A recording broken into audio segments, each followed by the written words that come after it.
The glittering facade of celebrity life often conceals turbulent undercurrents, and for David and Victoria Beckham, the storm of financial strain has recently broken into public view, revealing the raw vulnerabilities behind their billion-dollar empire. Once the epitome of footballing prowess and fashion-forward glamour, the couple, now both 50, find themselves entangled in a narrative of fiscal reckoning that dates back to the precarious early days of Victoria's self-titled fashion brand.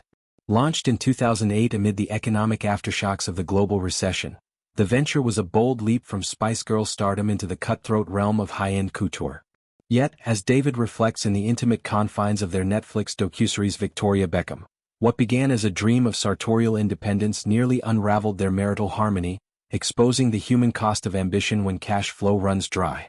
At the epicenter of this tale lies an unlikely culprit: plants. Yes, the verdant, seemingly innocuous fixtures that adorned Victoria's London headquarters became a symbol of unchecked extravagance, draining over $90,000 annually from the company's coffers.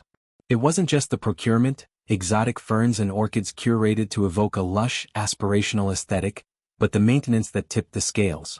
A dedicated plant waterer earning $19,000 a year tended to this leafy legion, a luxury that, in hindsight, epitomized the brand's teething pains. She loved plants, and it was costing her £70,000, $93,000, a year. And then there was someone who was coming to water the plants for £15,000, $19,000, a year, and that's only the beginning.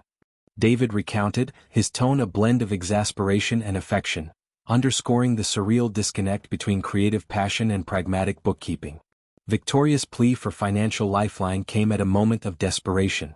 The brand, still finding its footing in a market dominated by legacy houses like Chanel and Gucci, was hemorrhaging resources. Sales were nascent, investors wary, and the couple's personal wealth, bolstered by David's post-retirement endorsements and Victoria's music residuals, stretched thin across family life with their 4 children: Brooklyn, Romeo, Cruz, and Harper. Turning to David wasn't merely a business decision.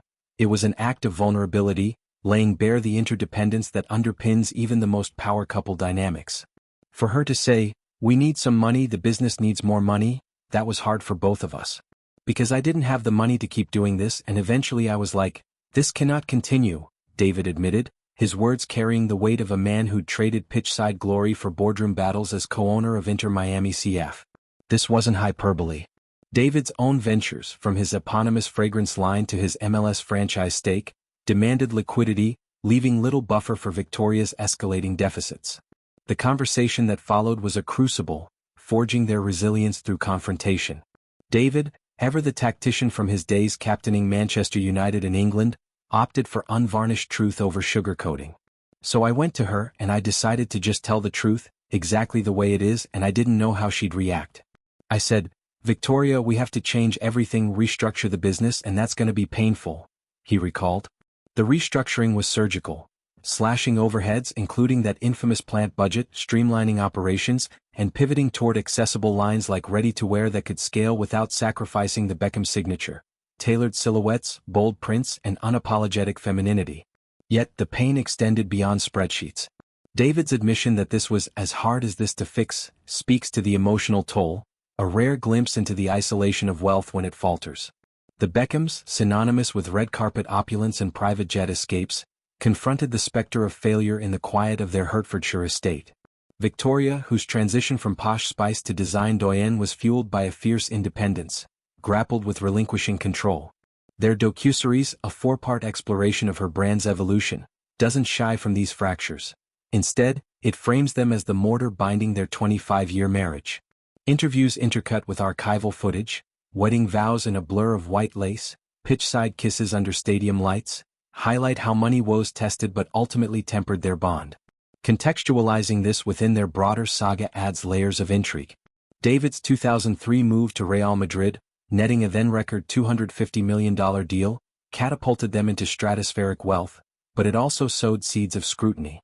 Victoria's fashion foray was her bid for autonomy, distancing from the WAG stereotype that dogged her post-Spice Girls.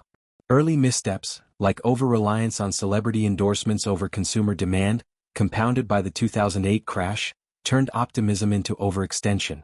The plant expenditure, while emblematic, was symptomatic of a startup's growing pains. Lavish showrooms in Mayfair, globetrotting fabric sourcing, and a design team ballooning beyond sustainability. By 2012, whispers of insolvency swirled, prompting David to inject personal funds, a move that, per the series, strained their domestic equilibrium, with arguments echoing through their sprawling home. Recovery, however, showcased their tenacity. Victoria's brand clawed back through strategic pivots. Collaborations with high-street giants like Estée Lauder for diffusion lines, digital-savvy e-commerce, and a focus on sustainability that resonated with millennial buyers. Today, Victoria Beckham beauty and eyewear extensions contribute to a portfolio valued at over $100 million, with flagship stores in London and Dubai pulsing with foot traffic. David's role evolved from reluctant financier to vocal cheerleader, his Netflix narration blending candor with pride. "That was hard for both of us," he reiterates, but the subtext is triumph, their ability to weather fiscal tempests without capsizing.